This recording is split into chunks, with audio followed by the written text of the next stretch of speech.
Un livre à offrir ou à s'offrir? Votre librairie de proximité Page 5 est là pour vous. Située 5 places de Bretagne à Bru, Page 5 vous ouvre ses portes du mardi au samedi. Page 5, la clé de la culture. Les mémoires du prince Harry sont un carton littéraire en cette rentrée 2023, mais quelque chose me dit que Félix va faire l'impasse sur ses écrits. Bonjour Félix Boulet. Bonjour Simon. Oui, absolument, je vais faire l'impasse, mais je n'oublie quand même pas que la saison de la galette des rois est encore d'actualité. Bon, ça va bientôt s'achever, et c'est pourquoi je propose que nous parlions plutôt des reines.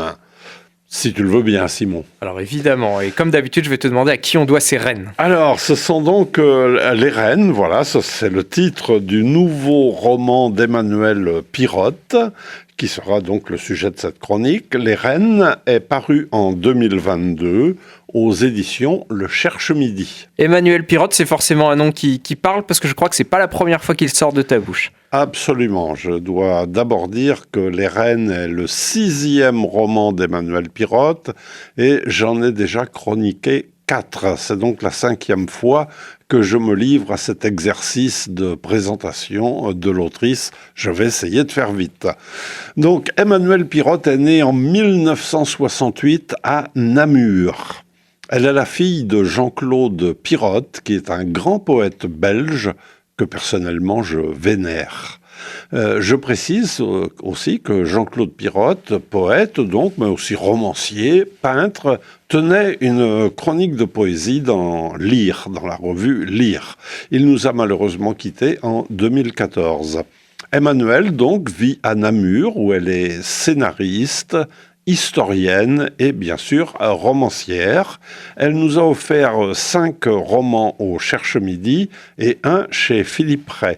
Je les ai tous lus et je suis, on l'aura deviné, un fan absolu. Que se passe-t-il dans cette nouvelle livraison d'Emmanuel Pirotte ? Alors nous sommes dans un futur assez lointain, vers l'an 2500. La Terre est détruite, ravagée et n'est plus peuplée que de quelques millions d'humains. En Europe, où l'on trouve des vestiges du vieux monde et même du très vieux monde, c'est ainsi qu'on désigne l'Antiquité, des sociétés archaïques se sont reconstituées, des royaumes avec à leur tête des femmes, des reines donc, autoritaires, conquérantes et belliqueuses, auxquelles tout le monde obéit. Il y a quand même des sociétés qui ressemblent un peu à celles du très vieux monde, c'est-à-dire de l'Empire romain.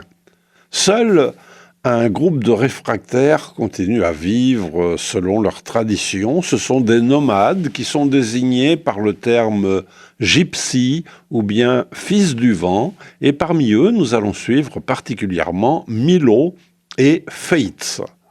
Un garçon et une fille liés dès l'enfance par un amour indestructible. Malheureusement, Feitz va transgresser un tabou qui va pousser Milo à l'exil et les séparer. Qu'est-ce qui t'a particulièrement fait vibrer avec cette histoire d'anticipation ? Alors ce n'est que le début que je viens de résumer. Les Reines est un roman de plus de 500 pages dans lequel les personnages foisonnent, les rebondissements s'enchaînent sans que, grâce au talent de l'autrice, nous ne soyons jamais perdus. Le suspense est total.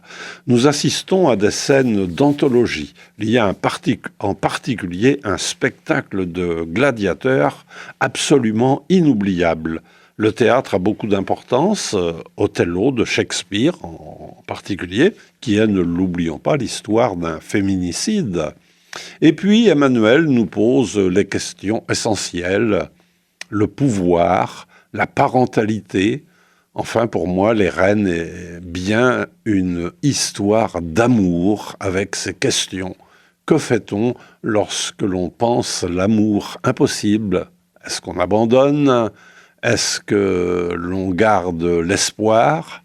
C'est plein de scènes cruelles, crues quelquefois, mais d'une telle poésie teintée d'un peu d'érotisme, un style parfait et étonnant, une grande et belle lecture. Tu Tu nous as parlé de combat de gladiateurs tout à l'heure. Est-ce que c'est ça qu'on va avoir en extrait du jour? Eh ben non, mais Tant pis, je lirai le livre. on va y faire allusion quand même. Hein. Les hommes sont très souvent kidnappés et réduits en esclavage, et on assiste, enfin la reine assiste par sa fenêtre à un défilé de gens qui partent pour les galères. Par la fenêtre, elle voyait défiler la nouvelle cargaison de galériens et de gladiateurs. Des criminels pour la plupart, du moins c'était la version officielle. Beaucoup d'entre eux avaient été capturés hors du royaume ou ratissés dans des geôles étrangères, car les mâles commençaient à faire cruellement défaut au pays. Malgré la menace de la peine de mort, certaines femmes tuaient leur bébé si c'était un garçon. D'autres, pour lui éviter l'esclavage ou la mort, le confiaient à des familles de l'autre côté des frontières. Dans la cour, les hommes se traînaient, enchaînés deux par deux. Les plus misérables étaient ceux que l'on destinait aux galères. Ceux qui suivaient, mieux vêtus et en meilleure santé, allaient commencer les entraînements pour les combats des Jeux d'hiver. Ils s'entretueraient là où, quelques minutes plus tard, les comédiens joueraient leur pièce, qui serait, cette année, on parlait d'Othello. Edda ne savait si c'était un choix judicieux. Cette pièce était un plaidoyer contre la tyrannie des hommes. Elle condamnait leur jalousie maladive et mortifère, leur assimilation de l'amour à la possession, leur violence innée. Néanmoins, c'était une véritable histoire d'amour, et certains pouvaient y voir une espèce d'encouragement. On vous encourage, nous en tout cas, à découvrir l'intégralité du texte des Reines. Les Reines, c'était Emmanuel Pirotte. C'est toujours Emmanuel Pirotte, c'est son dernier roman. Merci à toi, Félix. Merci Simon, merci à toutes et à tous.